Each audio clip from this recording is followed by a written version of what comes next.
Assalamu alaikum, dear students. I am Dr. Mohammad Idris and I am Assistant Professor of Mathematics in University of Education Township, Lahore. Our course is Introduction to Statistics and Probability, and this is lecture number 15. This course is designed for BS Mathematics and BS Chemistry. Our topic is measures of dispersion, and this is part 3 of the lecture. तो last lecture में हमने range को discuss किया था, quartile deviation और mean deviation को discuss किया था। 3 जो है ना वो मेजर्स ऑफ डिस्पर्शन हम पिछले 2 लेक्चर में कर चुके हैं। अब जो एक और बहुत इम्पोर्टेंट मेजर ऑफ डिस्पर्शन है that is known as variance and standard deviation, ये हम आज डिस्कस करेंगे, जो कि थ्रू आउट स्टैटिस्टिकल सब्जेक्ट जो है ना उसमें बहुत ज़्यादा इसकी इम्पोर्टेंस है। यानी जहाँ भी वेरिएबिलिटी या डिस्पर्शन की बात आएगी वहाँ पर हम वेरिएंस और स्टैंडर्ड डेविएशन जो है ना उनको कैलकुलेट करेंगे। The variance of a set of observations is defined as the mean of the squares of the deviations of all the observations from their mean। यानी जितने भी डेविएशंस हैं उनका आपने स्क्वायर करना है, स्क्वायर करके ऐड करना है and divided by total number of observations, तो ये वेरिएंस आ जाएगा। यानी इसमें वेरिएंस जो है ना इसमें हम जो डेविएशंस है उनका स्क्वायर कर रहे हैं। वैसे अगर डेविएशंस को अगर आप ऐड करते हैं तो वो तो सम ऑफ डेविएशन 0 होता है, सम ऑफ ऑल डेविएशन 0 आएगा। यानी मीन में से आप जो भी डेविएशन निकालते हैं उनका सम 0 होता है, क्योंकि कुछ वैल्यूज़ जो है ना वो पॉजिटिव और कुछ वैल्यूज़ नेगेटिव आ जाती हैं, तो उनको आप ऐड करते हैं तो 0 आंसर आ जाता है। तो इस जो नेगेटिव साइन जो आता है, इसको ये जो प्रॉब्लम है इसको ख़त्म करने के लिए हम क्या करते हैं कि वैल्यूज़ का स्क्वायर ले लेते हैं, स्क्वायर करके फिर हम उनको ऐड करते हैं। जैसे मीन डेविएशन में हम जस्ट उन वैल्यूज़ को ऐड कर लेते हैं, पॉजिटिव वैल्यूज़ ले लेते हैं उसमें, लेकिन वेरिएंस में हम उन वैल्यूज़ को स्क्वायर करके ऐड करते हैं और divided by total number of values. When it is calculated from the entire population, the variance is called the population variance and additionally denoted by sigma square। तो दो तरह की वेरिएंस है, एक ओरिजिनल डाटा यानी कि पॉपुलेशन है, उसकी variance that is denoted by sigma square, and जो सैंपल वेरिएंस है, सैंपल से जो वेरिएंस आएगी that is denoted by S square. Capital letter S है या स्मॉल लेटर एस से भी डिनोट करते हैं जब सैंपल साइज लार्ज होता है। तो ये वेरिएंस का फार्मूला जो बाय डेफिनेशन है पॉपुलेशन डाटा और सैंपल डाटा के लिए गिवन है, sigma square equal to summation X I minus mu whole square over N, and S square equal to sigma X I minus X mean whole square over N for sample data. तो इसमें आप देखिए जो deviations हैं उनका हमने square किया है। डेविएशन किससे निकाली है? मीन से, यानी हर वैल्यू को मीन में से माइनस किया है और उनका स्क्वायर कर लिया। The variance is denoted bye variance of x भी इसको लिख सकते हैं। It should be noted that the variance is the square of units. इसमें आप देखें ना वैल्यूज का स्क्वायर आ रहा है, तो इसको फिर स्क्वायर यूनिट से हम शो करेंगे वेरिएंस को, यानी कि मार्क्स जो भी आएंगे हम कहेंगे कि वो जो मार्क्स इतने स्क्वायर मार्क्स हैं, और अगर सेंटीमीटर में लेंस है तो हम कहेंगे तो इसका आंसर आएगा सेंटीमीटर स्क्वायर में, ठीक है। अगर किलोग्राम में तो इसका आंसर आएगा किलोग्राम स्क्वायर में ये आंसर देगा। It should be noted that the variance is the square of units in which the observations are expressed, and the variance is a large number compared to observations themselves। Square में ये quantities आएंगी, आपके unit जो है ना वो square में आप एक्सप्रेस करेंगे। Standard deviation is the positive square root of the variance is called standard deviation. अगर आप वेरिएंस में हम वैल्यूज़ को स्क्वायर कर रहे हैं तो अगर आप अंडर रूट उसका ले लेंगे तो that is known as standard deviation. पीछे हमने मीन डेविएशन किया तो वहाँ पे आप देखिए हमने स्क्वायर नहीं लिया था, डेविएशन का स्क्वायर नहीं लिया, तो वैसे ही हमने ऐड कर लिया था।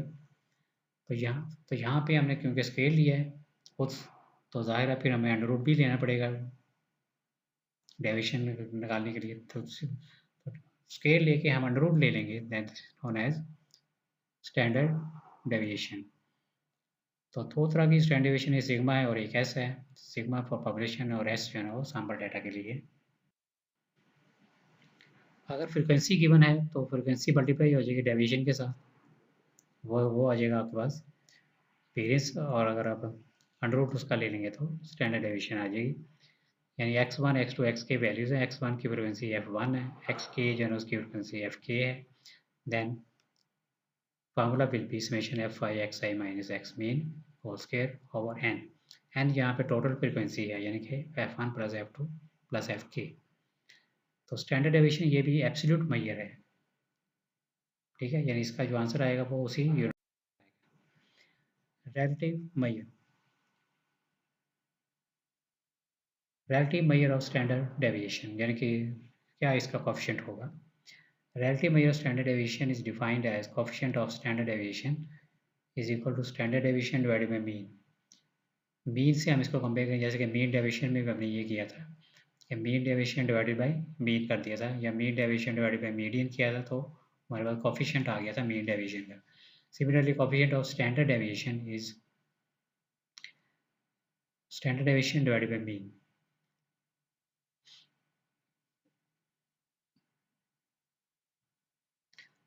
तो वेरिएंस ऑफ स्टैंडर्ड डेविएशन के फार्मूलेज, ये दो फार्मूलेज और भी हैं जो कि ज़्यादा सिंपल है अप्लाई करना इनको। यानी कि जो पिछले फार्मूला है अगर आप उसको एक्सपेंड करें, आप जो उसमें होल स्केयर आ रहा था, डेविएशन का स्केयर आ रहा है, अगर आप उसको एक्सपेंड करें तो सिंप्लीफाई होकर हमारे पास ये फार्मूला बन जाएगा। You can prove it, the student you can prove it easily. Sigma square equal to summation X I square over N minus summation X I over N whole square. Summation X I over N जो term आ रही है square में, जो ये mean है, ठीक है, इसको मीन स्केयर भी आप लिख सकते हैं। तो इस तरह से सैम्पल वेरिएंस के लिए भी ये फार्मूला गिवन है, तो ये फार्मूला ज़्यादा इजी है। इसी तरह स्टैंडर्ड डेविएशन में भी ये आ जाएगा summation F X square over N summation F X square over N whole square, और अंडर रूट ले लेंगे तो स्टैंडर्ड डेविएशन आ जाएगा। एग्जांपल करते हैं, ये population has of n equal to 10 has the observation 7, 8, 10, 13 and so on 28. Find its variance and standard deviation। तो पिछला फार्मूला अगर हमने अप्लाई करना है तो उसमें हमें पहले मीन कैलकुलेट करना पड़ेगा, यानी कि sum of all values divided by 10, तो वो आ जाएगा 17।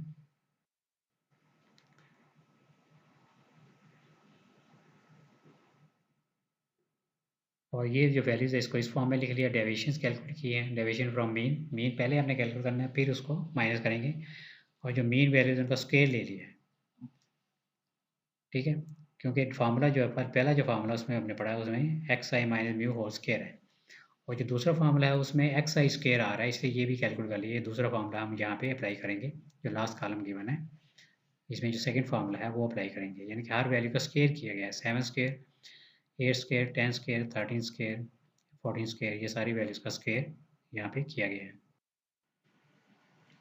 अगर फ्रीक्वेंसी गिवन है तो फ्रीक्वेंसी मल्टीप्लाई हो जाएगी डेविएशन के साथ, वो आ जाएगा आपके पास वेरिएंस। और अगर आप अंडर रूट उसका ले लेंगे तो स्टैंडर्ड डेविएशन आ जाएगी। यानी x1 x2 x के वैल्यूज़ हैं, x1 की फ्रीक्वेंसी f1 है, x के जो है उसकी फ्रीक्वेंसी fk है। Then formula will be summation f I x I minus x mean whole square over n। n यहाँ पे टोटल फ्रीक्वेंसी है, यानी कि f1 plus f2 plus fk।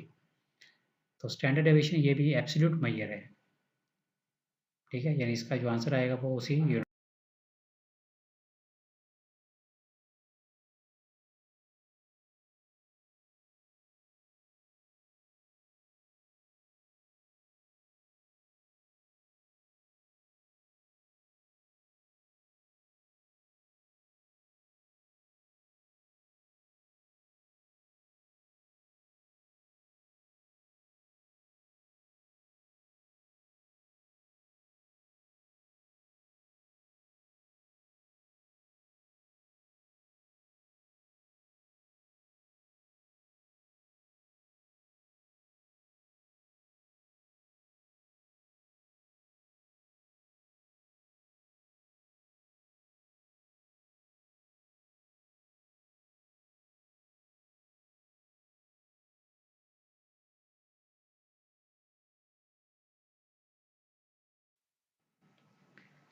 Next example है, इसमें मिड वैल्यूज गिवन है x आई और फिर फ्रिक्वेंसी गिवन है, फ्रिक्वेंसी डिस्ट्रीब्यूशन है ये, ठीक है। पिछले क्वेश्चन में फ्रिक्वेंसी नहीं थी, तो फ्रिक्वेंसी डिस्ट्रीब्यूशन है तो एफ इंटू एक्स आई कर लिया और F I into x I square कर दिया। इसमें भी हम मीन नहीं कैलकुलेट करेंगे और दूसरा वाला फॉर्मूला अप्लाई करेंगे, ठीक है। F I multiply by x square किया है, एक्स आई की वैल्यूज़ का स्क्र किया है और फिर एफ आई एक्स स्क्र किया है और उनको ऐड करके ये आंसर आ गया टोटल। तो इधर फार्मूला आप अप्लाई करते हैं, S square equal to summation X square over N minus summation X over N. तो ये वैल्यूज इसमें लगा दी हैं, summation F into X square की वैल्यू है, समेशन एफ एक्स की वैल्यू, टोटल वैल्यू 60 है, टोटल फ्रिक्वेंसी जो है। So answer will be 1216 gram square and standard deviation हमारे पास आ गई है 34.87। तो यानी कि जो डाटा की जो वेरिएशन है, मीन से जो वेरिएशन है वो 34.8 ग्राम्स तक है ज़्यादा, यानी जो डाटा जो है वो मीन से 34.87 पॉइंट्स दूर तक फैला हुआ है, यानी इसकी स्कैटर जो है ना वो 34 तक है मीन से। जो भी मीन वैल्यू है उससे डाटा 34 यूनिट्स आगे है या 34 यूनिट्स से पीछे है, यहाँ पे मोस्टली डाटा जो है ना लाई कर रहा है। तो ये वेरिएंस ऑफ डाटा शो कर रहा है हमें कि डेविएशन ऑफ डाटा जो है ना यहाँ तक मौजूद है। Next is coefficient of variation. पहले हमने कोफिशिएंट ऑफ स्टैंडर्ड डेविएशन किया था, this is coefficient of variation. ये वेरिएबिलिटी को मेजर करेगा। द वेरिएबिलिटी ऑफ टू और more than two sets of data can not be compared unless we have a relative measure of dispersion. तो ये coefficient of variation हम calculate इस तरह करते हैं। For this purpose Karl Pearson introduced a relative measure of variation known as the coefficient of variation, abbreviated CV, which expressed in the standard deviation as a percentage of the arithmetic mean। यानी कि coefficient of variation में हम ये करते हैं, standard deviation divided by mean multiply by 100 कर देंगे। यानी पहले हमने जो कोफिशिएंट ऑफ स्टैंडर्ड डेविएशन किया है उसमें भी हम डिवाइड करते थे तो वो एक रेशियो आपके पास आ जाती। इसमें मल्टीप्लाई 100 कर देंगे तो वो एक परसेंटेज आपको दे देगा कि डाटा में वेरिएशन जो है ना वो मीन से कितने परसेंट है। तो सैंपल के लिए भी फार्मूला है और एक पॉपुलेशन के लिए फार्मूला है। पॉपुलेशन के लिए म्यू है और जो सैंपल है उसके लिए मीन है।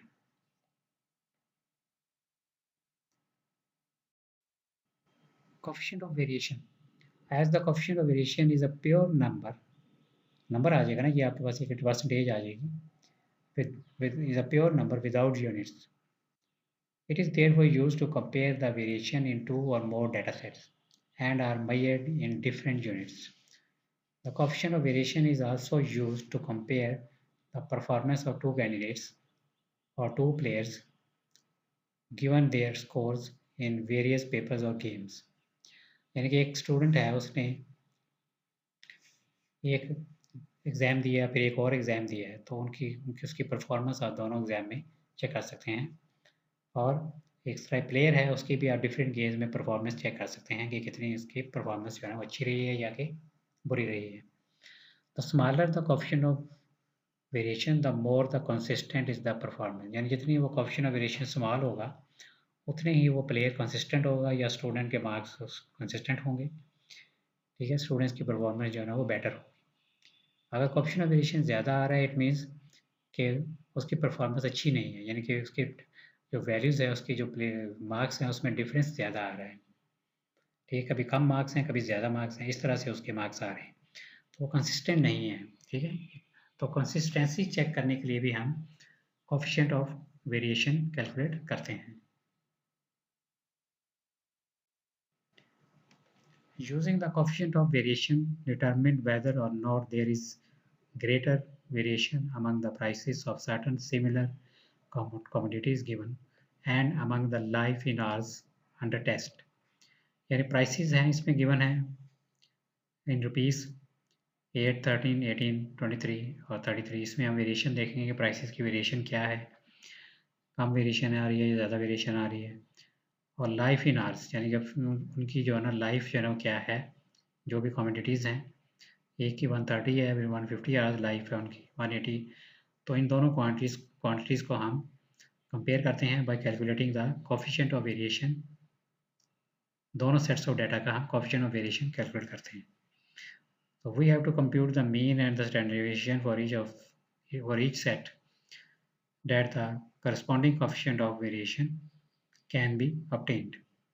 The necessary arithmetic is shown in the next slide. देखें तो ये हमें टेबल जो है इस तरह हमने बना लिया, एक टेबल x का बना लिया, एक y, दो डाटा में गिवन है। तो फर्स्ट वैल्यू जो 8 है तो उसका स्केयर हमने कर लिया क्योंकि हमने वेरिएंस कैलकुलेट करना है, तो उसके लिए हम स्केयर कर लेते हैं वैल्यूज़ का। सेकंड फार्मूला जो हम अप्लाई करेंगे इसमें, और इसी तरह से y वैल्यूज़ हैं इनका भी स्केयर किया है और उनका नीचे जो है वो टोटल कर लिया हमने। x का टोटल किया तो 92 आ गया, और जो x स्केयर वाली वैल्यूज़ हैं वो 1986 है। y जो वैल्यूज़ है 1055 है, and y square total is 2,53,325।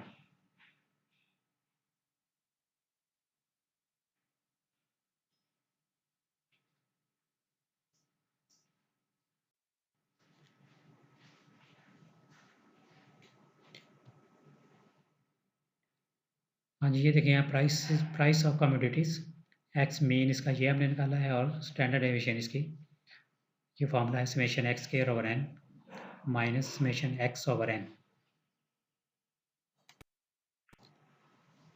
तो जो फर्स्ट जो डाटा है उसमें जो स्टैंडर्ड डेविएशन है वो 7.6 आई है, और फिर इसका कोएफिशिएंट कैलकुलेट किया हमने तो वो आ गया है coefficient of variance is 7.66 divided by 18 multiply by 100, तो आंसर इज़ 41.63। तो इसमें आप देखेंगे जो डाटा है इसमें वेरिएशन 41.6 है, और ये काफ़ी ज़्यादा ये वेरिएशन है। तो हम कह सकते हैं जो उसके जो प्राइसेस हैं उसमें वेरिएशन ज़्यादा है, यानी डाटा में जो वेरिएशन है वो ज़्यादा है, कभी वैल्यू बहुत कम है, कभी बहुत ज़्यादा वैल्यूज़ हैं। उसके बाद यानी जो प्राइसेस में कंसिस्टेंसी नहीं है, जैसे कि हमारी कंट्रीज़ में भी प्राइसेस जो है ना बहुत इंक्रीज़ हो रही हैं, ठीक है। पहले पिछले 2 साल पहले आप देखें तो वैल्यू बहुत कम थी, अब वैल्यूज़ ज़्यादा हो गई हैं, तो हम कह सकते हैं कि इसमें कोएफिशिएंट ऑफ वेरिएशन इसका भी ज़्यादा आएगा।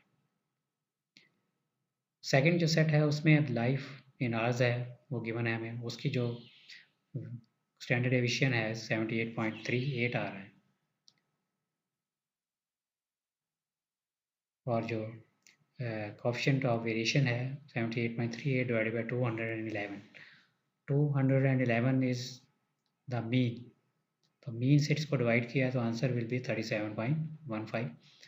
तो इसकी भी आप देखें जो वेरिएशन है 37 आ रही है, और जो पहले जो चीज़ है उसकी वेरिएशन 41 आ रही थी, यानी कि ये जो कोएफिशिएंट ऑफ वेरिएशन जो लाइफ इन आवर्स जो है इसका जो कोएफिशिएंट ऑफ वेरिएशन आ रहा है वो उससे कम आ रहा है प्राइसेस है, यानी कि आप कह सकते हैं कि जो आवर्स लाइफ इन आवर्स है जो वो ज़्यादा कंसिस्टेंसी है उसमें, और जो प्राइसेस है उसमें कंसिस्टेंसी कम है, ठीक है, क्योंकि उसका जो वेरिएशन कोएफिशिएंट ऑफ वेरिएशन ज़्यादा आ रहा है, और जो लाइफ इन आवर्स है जो प्रोटेक्ट करने के लिए वो उसका ज़्यादा आ रहा है, ठीक है, उसका कम आ रहा है, और प्राइसेस का ज़्यादा आ रहा है। तो आप देखिए हमने दो डाटा लिए हैं जिनको हमने कंपेयर किया है, एक की जो दोनों की कंसिस्टेंसी जो है ना इजीली आप इसमें चेक कर सकते हैं, जितनी कोएफिशिएंट ऑफ वेरिएशन कम होगा उतना ही वो कंसिस्टेंट होगा, और कोएफिशिएंट ऑफ वेरिएशन जितना ज़्यादा होगा तो वो डाटा जो है उसमें कंसिस्टेंसी कम होगी।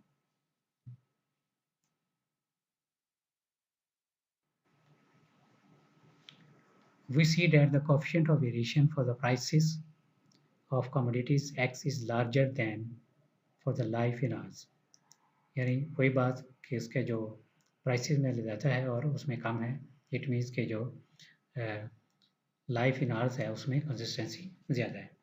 तो ये स्टूडेंट्स आज के लेक्चर थे, ये तीन लेक्चर की ये सीरीज़ थी।